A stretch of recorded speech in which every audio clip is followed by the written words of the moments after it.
What's going on YouTube? How y'all doing? Hope y'all having a good day, man. A blessed day as well. Month, week, life, year, whatever you want to do, call it. But we have a video by Jelly Roll.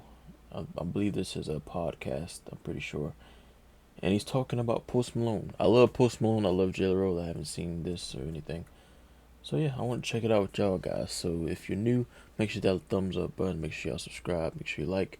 And if you've been laying around, make sure you do all those stuff as well. Now let's get into this video, man. Let's see what he's talking about in this. When he released, you remember when he released that, I've been spending all my money on weed and pills, trying to write a song that'll pay the bills.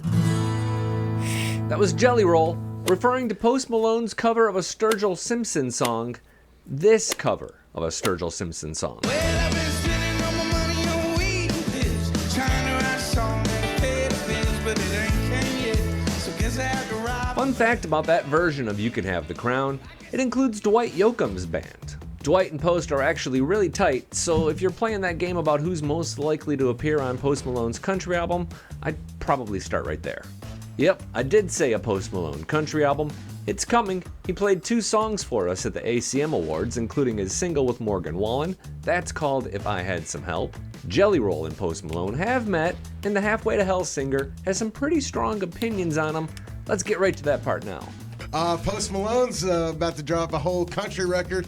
How do we get And then looking 2 months down the road, he's literally dropped a song with Luke Combs. Oh, I don't know what I was about to say. Kobe Bryant. I do not know I was about to say that, but he dropped a song with Luke Combs already, bro. Dropped that song with Morgan Wallen as well. He dropped another song. I can't remember which one right now, but he's doing good, and I'm proud of him as well. But that's amazing, bro. Like if there was anybody that I want to go from a certain genre of music to country, it would be Post, because ain't no telling what he could come out with, bro. He can come out with some amazing shit, amazing stuff, man. I'm looking forward to it. to Post Malone without Jelly Roll on what you did for country music? Oh, dude, well, I think, yeah, because Post is like me in the regard of he is true to country music. There's an interview that Post said 7 or 8 years ago when he was like, 10 years from now, I'm going country. It's like when he released, you remember when he released that, I've been spending all my money on weed and pills, trying to write a song that'll pay the bills, when he covered that Sturgill Simpson record. This was, what, 5 years ago? It's like this has been his heart. We all forget that Post Malone broke on YouTube singing Bob Dylan songs before White Iverson. He's just making it to where his heart is. In a moment, the rest of that clip, Jelly Roll reveals something about Post Malone that I'm not sure anybody else knows. In fact, it kind of puts Nashville on blast. Also, we asked him which country song stops him in his tracks, and if you love classic country, you'll love his answer. Comparisons between Jelly Roll and Post Malone are fair for reasons beyond the obvious. Although the obvious is important. Never underestimate how hard it was for Jelly Roll and his team to convince the curmudgeonly radio world that a guy who looks like this should be taken seriously as a country artist. There's no precedent. But now, Post Malone, who has a similar style, is being embraced to the point that the host of the gosh darn ACM Awards is going way out of her way to welcome him. Well, you know everybody loves you. You know that. Heck for yeah. I love you too, and I was wondering if you'd mind singing a song with me.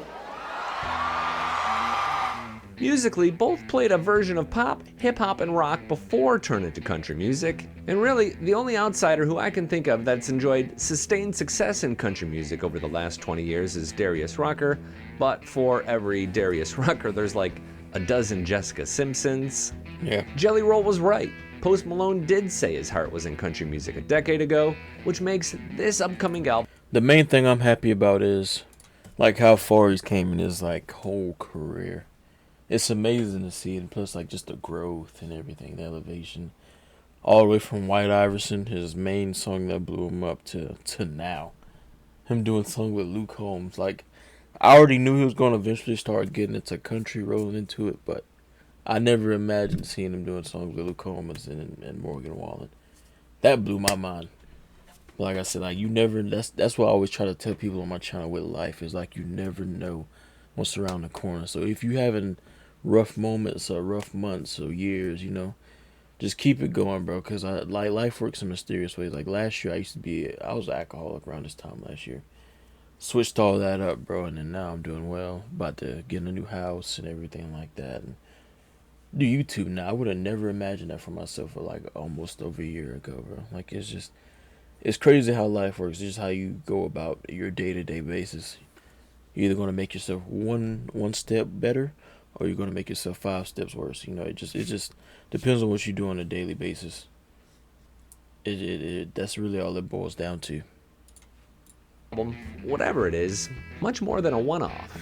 Country music fans hate the one-off. Comment below if you agree or disagree, and then tap that subscribe button if you appreciate original country music analysis and interviews. Here you'll find important videos that you just won't find anywhere else. Post Malone has shown up at award shows. He's written and recorded with artists like Brad Paisley, Dwight Yoakam, Luke Combs, Morgan Wallen. He's quiet to the point that he's almost an enigma. Jelly Roll was one of the first to shout at him in May 2023 when he sent this message on X: "Yo, yo, yo, Post Malone. When you finally make that country album and come to Nashville, holler at me, bubba. Much love." Post Malone's personal photographer, Adam DeGraw, snapped photos of the two men together at the CMA Awards last November. That's actually where they met for the first time. He's one of the best dudes on earth, the sweetest soul on earth, and he knows more about country music than guys in this town that have 10 number ones. Whoa, hold on there, Jelly Roll. That's a really strong statement because there really aren't that many people in Nashville that have 10 number one hits. There's guys in this town that have 10 number ones on country radio that if you put them and Post Malone in a room together right now and they played country song for country song, who knew more country about country music? Post Malone knows more about country music than, I'd say, 7 artists that have had 10 number ones in this town. Wow. I believe it. You want me to name a couple? Yeah. Just kidding. You.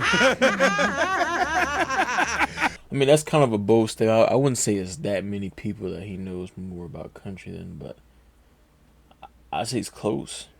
He's close, but that's a bold statement to put out there. The full interview with Jelly Roll, the one where he opens up about his wife's personal heartbreak and how marijuana helps keep him sober, is available in the description section below. He spent nearly a half hour with Taste of Country Night's Evan Paul, and the conversation was tremendous. Save it for later if you don't have time. I'm also going to drop it right here in just a few seconds, but I promised you a clip of Jelly Roll talking about a classic country hit, and we'll deliver right now. I'm Billy Dukes for Taste of Country. Thanks for watching, and thanks for subscribing. What's a country song that stops you in your tracks? Let's hear it. A country song that, like, in what way stops me? You hear it and you just stop. You're going to listen to it. I got mine God, already. there's so many of those. Current or old? Anything. That's How a Cowgirl Says Goodbye by Tracy Lawrence. Ooh, that's a good one. I got a couple. Okay, mine by Tracy Lawrence's Time Marches On, and then Dinosaur by Hank. Then there's one more, Like a Cowboy by Parker McCullum. Them 3 right there. Oh my God! And every single time I hear it, I gotta listen to it. I love that record, man. I thought it was such a really cool spin on a breakup.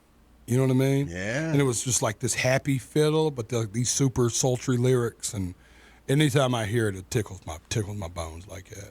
Kind of like James Taylor's Fire and Rain, like those kind of same records. It's like, no matter where I'm at in life, like we'll stop and listen to it.